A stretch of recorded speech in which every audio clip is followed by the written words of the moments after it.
In good condition na muli ang tanghalan ng kampiyon grand finalist na si Yula Bautista matapos mahimatay sa gitna ng kanyang recent performance sa singing competition. Pero si Yula, kaya pa bang muling sumabak sa tanghalan? Makichika kay Nelson Canlas.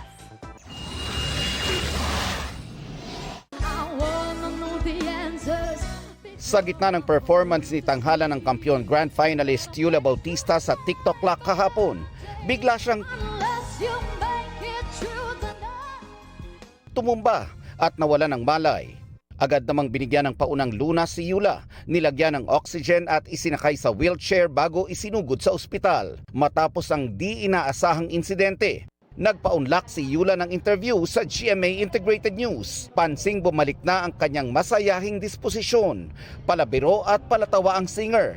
Pero bakas ang kanyang pag-aalala sa tuwing binabalikan ang oras na natumba siya on Nationwide TV. Ang naramdaman ko po is namanhid yung lower body up to my arms and then hanggang sa umakyat po siya sa face ko. So, doon po ako nag-worry sa sarili ko na wala na ako masyadong naririnig. Parang everything is a blur. Tapos, ang nasa isip ko na lang, baka nasa-stroke ako. Ano nga ba ang posibleng dahilan nito? Sabi po ng medic is lack of oxygen.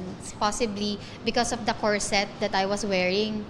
Kasi I was wearing it for 5 hours, more than 5 hours na. Ex-senadora po kasi ako. So gusto ko po, stage rehearsal pa lang. Kung ano po yung tindig ko, opo, ganun po ako. Gusto ko, kung ano po yung magiging appearance ko sa TV, pinapractice ko na po siya beforehand. Stage rehearsal pa lang po, naka 6 inches heels na ako, naka corset na ako na dress. Even po yung one-on-one rehearsal with the coach, naka corset na din po ako. And ayun, sobrang haba po nung time na suot-suot ko siya. Nagpa-check up na rin siya para siguraduhing maayos ang kanyang lagay. So nagpa-ECG po ako, nagpa-X-ray, and everything, all the tests po pinarun sa akin. And tomorrow, I have consultation din po with psychiatrist. So just to make sure na everything is cleared. Umabot si Yula sa 7th round ng kompetisyon. Kahit kasama na siya sa grand finals, gusto daw niyang iangat pa ang laban para paabutin hanggang round 10. Pero ayon sa kanya, tila siningil na siya ng kanyang katawan.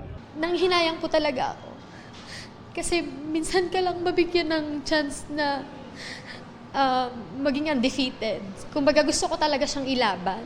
This is something that I cannot take for granted. Kasi bihira to. This is a very rare opportunity. And of course, I take all the responsibility po na nangyari po sa akin.